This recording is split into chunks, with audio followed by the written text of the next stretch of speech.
So your celery, you're gonna wanna keep in the light the entire process. As for the lettuce, you want partial shade. So eventually you are gonna have to take it out of the windowsill. Also, the way you cut it.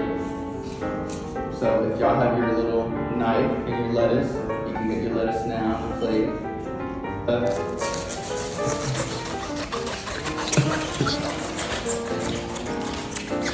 Awesome. So obviously you're gonna use these. Please don't throw these away. As for this little sucker right here, you're gonna wanna place it in water for approximately 2 weeks. You're gonna wanna change the water for every 5 days. After a little seedling or a little sprout comes out in the middle, you'll notice that roots will also begin to grow. You're gonna wanna repot it. So if you don't repot it, it's not gonna grow properly and it'll lack in nutrients. And obviously you want a nutritious meal, so make sure you repot. And then for celery, we're gonna kind of do the same thing. It's just gonna be right about here, 2 inches from the bottom of the stem, and that's to promote root regrowth. And the same thing with the lettuce. You're gonna see a little sprout come up, which is actually called the cotyledon, which is the first leaf right from here. So let's give that a go.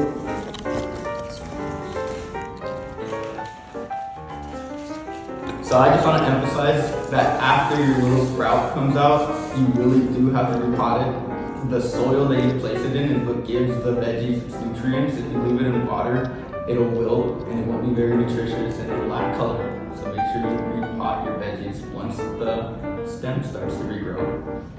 Really start to decay, and that's, again, it's a natural process, especially when you're regrowing celery like this. So once you see these outer little cracks of the celery start to turn brown, it's a pretty good time to put it in soil, because then these will start to act as natural compost for the celery. I've also included little QR codes in case you guys wanted to look at the article for yourself for future reference. So please take a look. And let's move on to our next veggie. I'm excited about ginger, but we're gonna start with green onion.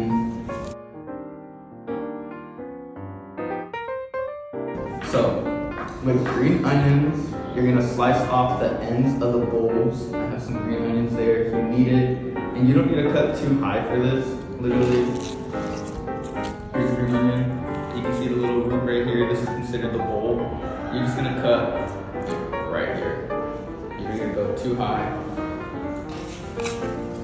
So for all of these veggies, it's really important to take into consideration how much water you put. You don't wanna submerge your entire end piece of lettuce or celery, especially when it comes to these tiny little onion bulbs.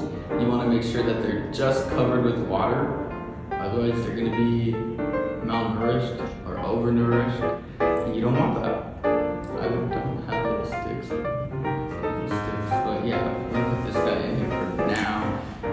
Something you should know about onions is that they really do love the sun, so throughout this entire process you're going to want to leave them at the windowsill or somewhere warm to promote photosynthesis and rapid growth.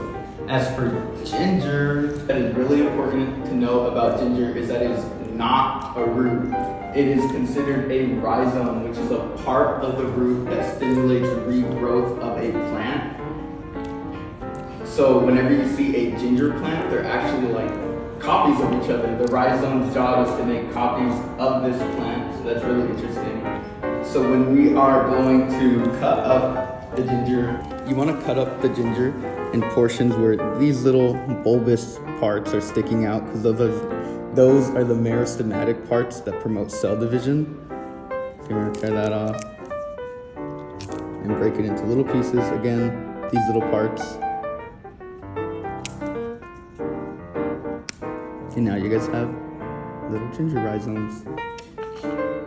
Important aspect of regrowing ginger through water propagation is that stores will spray a retardant on them so that they don't start regrowing while they're on the shelf. So it's important to soak your ginger overnight in order to get rid of that chemical. So make sure you do that before you actually start the propagation process. Otherwise, you're gonna have a very sad time and it's not gonna work out for you. Before we move on to recipes, I want to just talk about the water level again. So as you can see for the lettuce, it's not completely in the container that it's in, which will help from submerging the lettuce. Same with the celery, you want to put it in, but you don't want to submerge it, otherwise it won't grow properly. And then for the little onion bulbs, a neat little trick that'll work is sticking a toothpick in it to make sure that it doesn't fall in.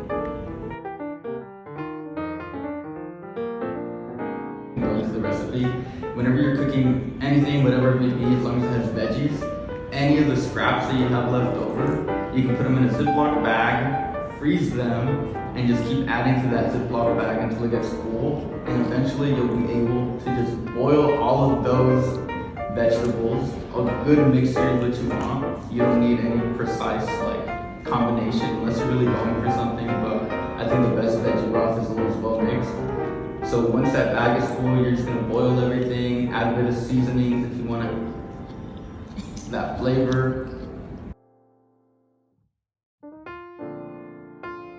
So the most important thing I would love for you guys to take from this workshop is that when you throw away food scraps, no matter how big or small, you're not really just throwing away food scraps. You're throwing away all the sources that the food scraps came from, and that includes labor, land, water, the transportation needed to get these food items to your table. All of that goes into the trash when you throw away these so-called scraps. And I wanted to end on a positive note because we just heard a bunch of facts that are horrible, like how much food waste happens within homes and happens within grocery stores, and sometimes food doesn't even make it to the grocery store because those food trucks, refrigerators break and they're not allowed to sell those foods. And some things are just so absurd as not being able to sell food that's labeled imperfect, which is so odd.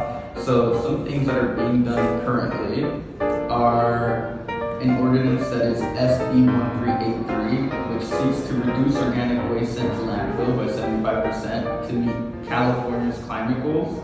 It requires food businesses like supermarkets and distributors to save their food scraps. As for the imperfect foods, they partner with a bunch of third-party organizations to get those food items to food banks and/or homeless individuals. Another part of the law intends to rescue more food while it's still edible. And I included this quote by Shimon Walton, which is San Francisco's District 10 supervisor, that says, "Food insecurity remains a significant issue in San Francisco, with 1 in 4 residents at risk of hunger due to low income or economic insecurity." So it's not just an environmental issue, it's really a social justice issue as well. There are many intersections with that, which is why it's crucial for us to save our food scraps.